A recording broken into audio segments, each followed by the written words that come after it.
नमस्कार मेरे प्यारे छात्रों, कैसे हैं आप? आशा करता हूँ स्वस्थ होगे, मस्त होगे। मेरे प्यारे छात्रों, आज हम यहाँ पर कक्षा 10वीं का जो विज्ञान है उसका अध्याय 3 रासायनिक अभिक्रियाएं एवं समीकरण में, ठीक है। इस अध्याय का अपन तीसरा भाग पढ़ेंगे। भाग 1 और भाग 2 मैंने पहले करवा दिए। भाग 1 में मैंने रासायनिक अभिक्रियाएं क्या होती हैं, रासायनिक समीकरण क्या होती है, रासायनिक समीकरण को संतुलित किस प्रकार किया जाता है, वह मैंने बता दिया था। भाग 2 में मैंने आपकी किताब की जो पृष्ठ क्रमांक 6 है उसके प्रश्नों के उत्तर बताए थे। इस भाग में हम यहाँ पर रासायनिक अभिक्रियाओं के प्रकार पढ़ेंगे, ठीक है। तो स्टार्ट करते हैं अपन रासायनिक अभिक्रियाओं के प्रकार, ठीक है। तो रासायनिक अभिक्रियाओं के प्रकार में सबसे पहले आता है संयोजन अभिक्रिया, दूसरी होती है वियोजन अभिक्रिया या अपघटन अभिक्रिया, ठीक है।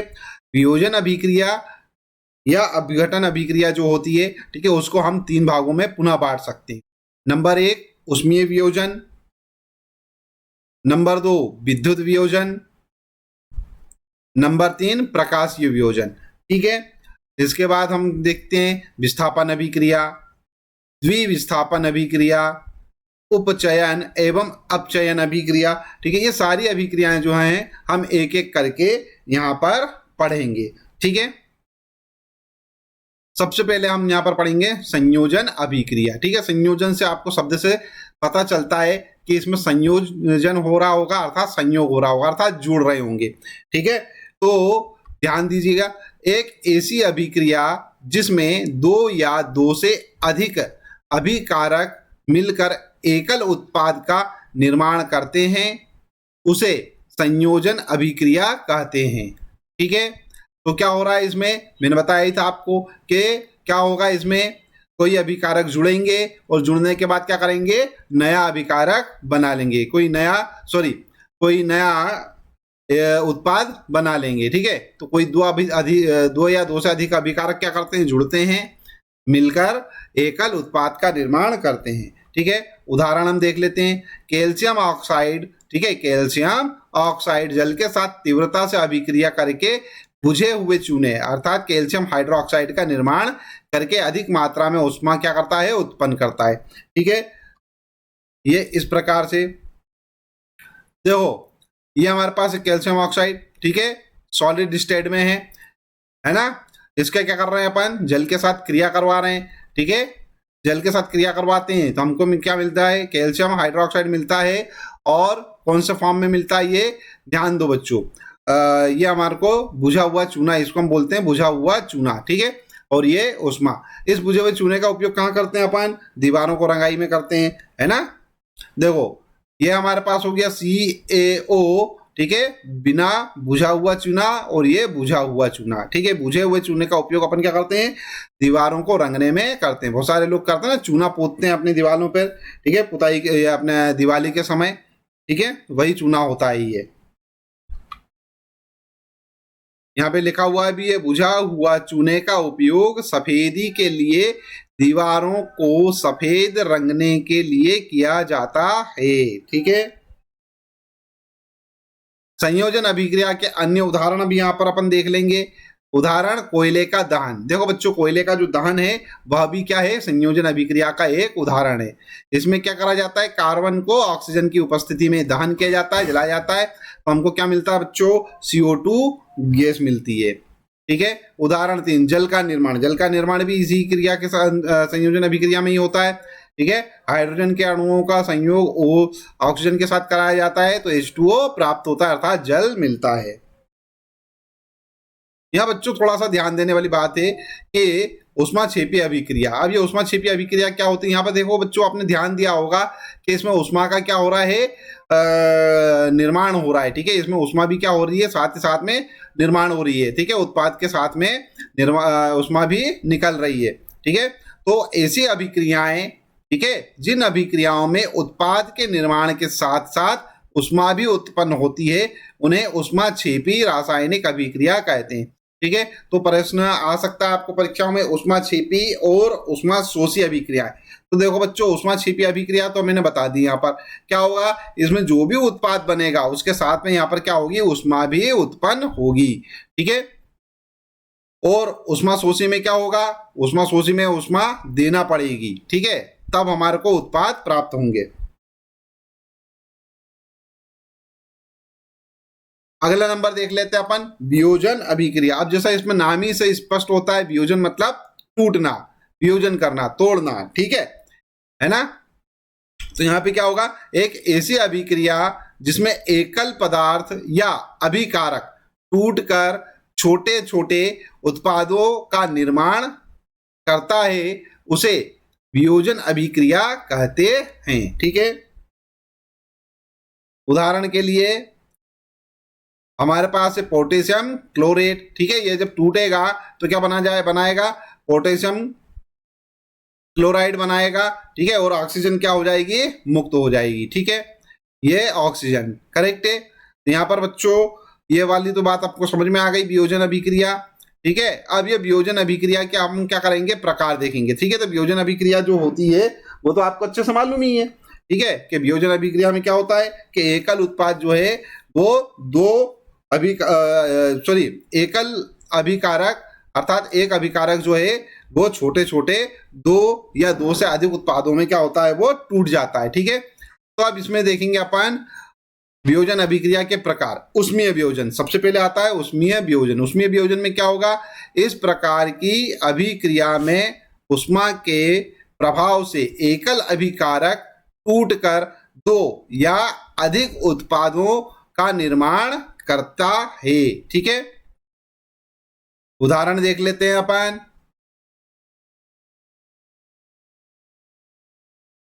क्या है, इस अभिक्रिया में कैल्शियम कार्बोनेट, ये रहा हमारे पास कैल्शियम कार्बोनेट, ठीक है, को गर्म किया जाता है। गर्म करने पर कैल्शियम ऑक्साइड और कार्बन डाइऑक्साइड में वियोजित हो जाता है, ठीक है। आ रही बात समझ में। उसके बाद अपन देखेंगे यहाँ पर अगला नंबर हमारे पास है विद्युत वियोजन, ठीक है। तो विद्युत वियोजन नाम ही से दिख रहा है अपने को किसको लिए, विद्युत की आवश्यकता पड़ेगी, ठीक है। तो इस प्रकार की अभिक्रिया में विद्युत के प्रभाव से एकल अभिकारक टूटकर दो या दो से अधिक उत्पादों का निर्माण करता है, ठीक है। सारी बात समझ में। यहां पर ध्यान दीजिए, अपन उदाहरण देख लेते हैं। क्या हमारे पास है यहाँ पर सोडियम क्लोराइड, ये रहा सोडियम क्लोराइड। इस सोडियम क्लोराइड का क्या करेंगे अपन, विद्युत अपघटन करेंगे, मतलब इसमें विद्युत धारा प्रवाहित करेंगे, ठीक है।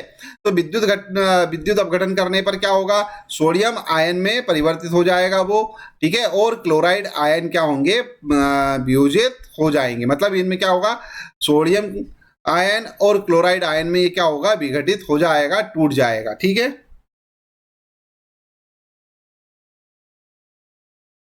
यहां पर अपन उदाहरण देख लेते हैं। क्या, सूर्य के प्रकाश में श्वेत रंग का सिल्वर क्लोराइड, ये रहा हमारे पास सिल्वर क्लोराइड, ठीक है, धूसर रंग का हो जाता है। धूसर रंग का मतलब धूल वाला जो रंग का है ना, धूसर, उस प्रकार का हो जाता है, थोड़ा सा काला पड़ जाता है, ठीक है।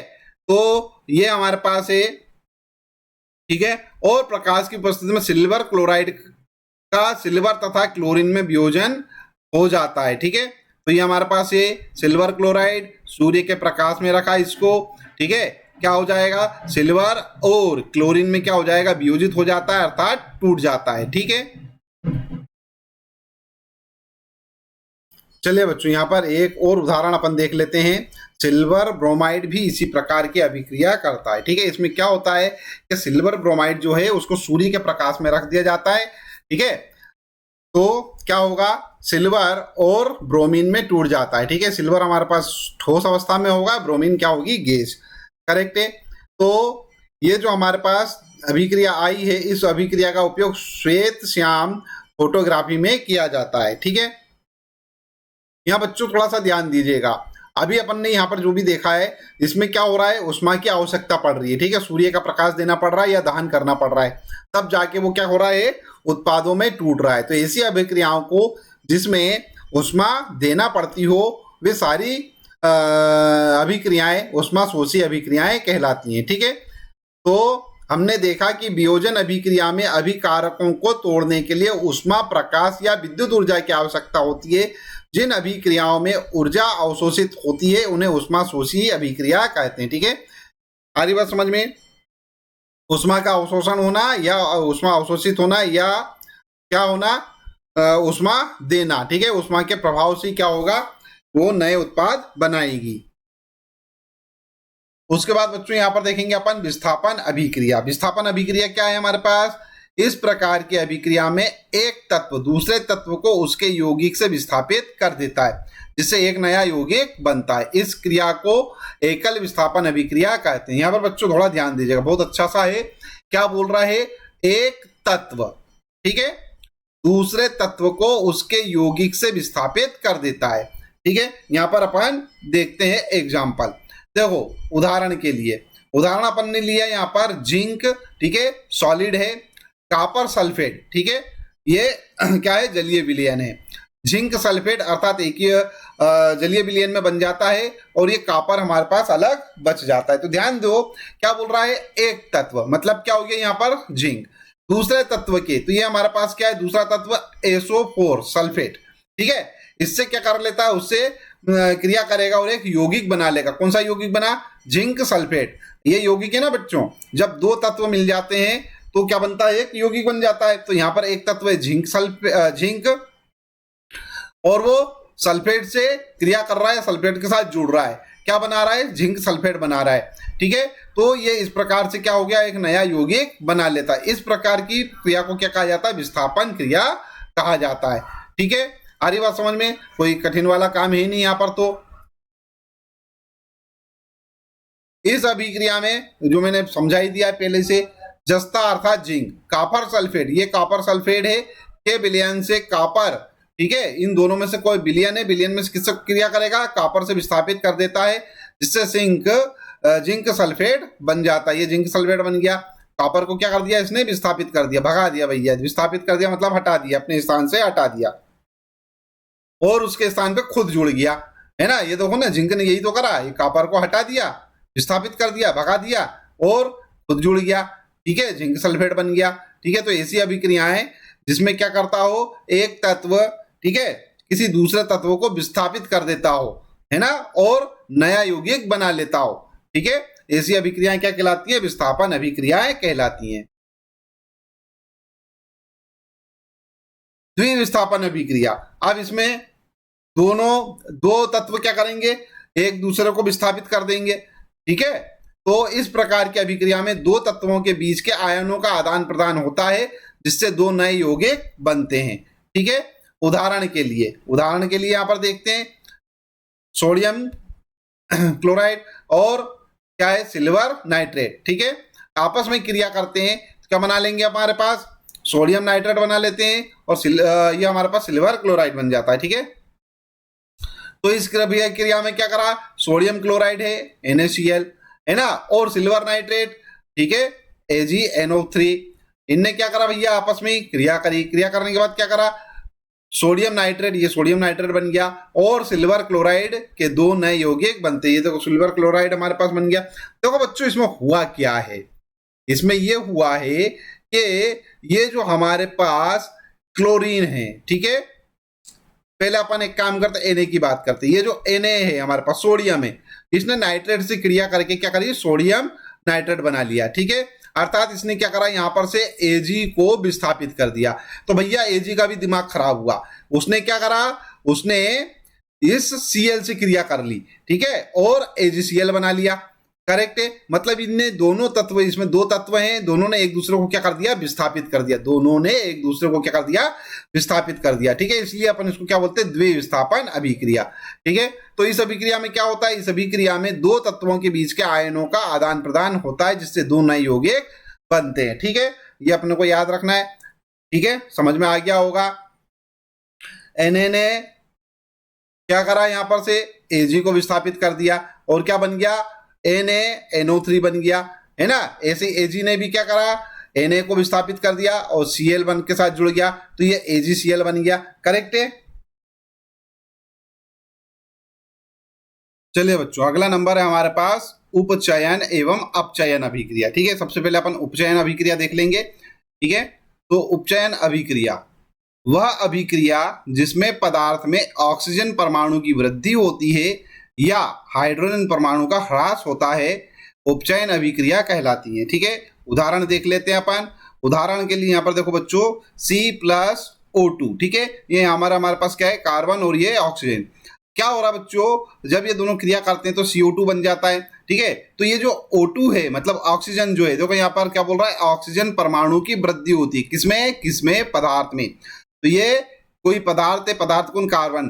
ठीक है, अब इसमें क्या हो रही है, ऑक्सीजन जुड़ रहा है। इसको ऐसे भी बोल सकते हैं अपन कि किसी पदार्थ में जब ऑक्सीजन की संख्या जुड़ती है, ठीक है, ऑक्सीजन जुड़ते हैं, है ना, तो क्या होता है, ऐसी अभिक्रिया जो है उपचयन अभिक्रिया कहलाती है। ठीक है, अपने को एक चीज याद रखना है यहाँ पर कि जब कोई रिएक्शन होती है, जब कोई अभिक्रिया होती है, तो अभिक्रिया के बाद, ठीक है, उसके परिणाम स्वरूप किसी पदार्थ में यदि ऑक्सीजन जुड़ता है, ठीक है, ऑक्सीजन जुड़ जाता है, ठीक है, तो ऐसी अभिक्रिया क्या कहलाती हैं, उपचयन अभिक्रिया कहलाती है। ठीक है, इसको अपन यहां पर देख लेते हैं, एक उदाहरण और देख लेते हैं। 2Fe plus O2 plus 2H2O, ठीक है, ये रिएक्ट हो रहे हैं सब। रिएक्ट करने के बाद देखो जो O2 है यहाँ पर जुड़ जाएगा Fe के साथ, ठीक है, OHO2, मतलब ये सब क्या हो रहा है, इसमें जुड़ के आयरन हाइड्रोक्साइड बना रहे हैं। ठीक है, तो इस प्रकार से बच्चों ध्यान दीजिएगा, अपने को क्या करना है, ऐसी समीकरण याद रखनी है जिसमें ऑक्सीजन क्या हो रहा हो, जुड़ रहा हो, किसी पदार्थ में ऑक्सीजन जुड़ रहा हो।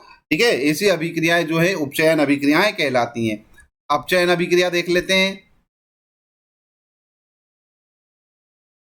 वह अभिक्रिया जिसमें पदार्थ में ऑक्सीजन परमाणु की कमी होती है या हाइड्रोजन परमाणु की वृद्धि होती है। ठीक है, अब यहां पर देख लेते हैं अपन एक उदाहरण हमारे पास है Fe2O3 प्लस 3C। ठीक है, यहां पर क्या बोल रहा है वो कि ऑक्सीजन परमाणु की कमी होती है। देखो जस्ट उल्टा है, उपचयन का उल्टा है। उपचयन में क्या हो रहा था, ऑक्सीजन परमाणु की वृद्धि हो रही थी, यहाँ क्या हो रहा है बच्चों, यहाँ ऑक्सीजन परमाणु की कमी हो रही है। यहाँ देख लो, देखो Fe2O3 यहाँ पर ऑक्सीजन है। ठीक है, अब जब ये इधर आते हैं, जब रिएक्ट होता है, जब रिएक्शन होती है, ठीक है, कार्बन के साथ, तो क्या होता है, यहाँ पर से ऑक्सीजन क्या हो गया, खत्म हो गया, कम हो गया। ठीक है, तो यहाँ पर क्या हो गया, ऑक्सीजन की कमी हो गई, ऑक्सीजन परमाणुओं की कमी हो गई। ठीक है, एक और एग्जाम्पल ले लेंगे अपन, 2H2O H2 प्लस O2। अब देखो यहाँ पर जो हमारे पास है ये क्या है, कोई यौगिक है। ठीक है, अब इस पदार्थ के साथ से क्या हो गया भैया, H2 के साथ से O क्या हो गया, O2 क्या हो गया, कम हो गया। ठीक है, तो यहाँ पर ये वाली जो अभिक्रिया क्या कहलाएगी, अपचयन अभिक्रिया कहलाएगी। ठीक है, उसके बाद आता है नंबर रेडॉक्स अभिक्रिया का। रेडॉक्स अभिक्रियाएं क्या होती हैं, ये वे अभिक्रियाएं होती हैं जिसमें उपचयन और अपचयन दोनों एक साथ होता है। ठीक है, रेडॉक्स अभिक्रियाएं कहलाती हैं। उदाहरण देख लेते हैं अपन। यहां देखो CuO प्लस H2, ठीक है, रिएक्ट हो रहा है, रिएक्शन हो रही है, रिएक्शन के बाद क्या बन रहा है, Cu प्लस H2O, अर्थात यहां पर हमारे पास कॉपर ऑक्साइड है या हाइड्रोजन से क्रिया कर रहा है, कॉपर अलग रह जाता है और H2O अलग हो जाता है। ठीक है, मतलब पानी मिलता है अपने को। अब इस क्रिया में देखो बच्चों, उपचयन कहाँ हो रहा है और अपचयन कहाँ हो रहा है, ये भी अपन देख लेते हैं।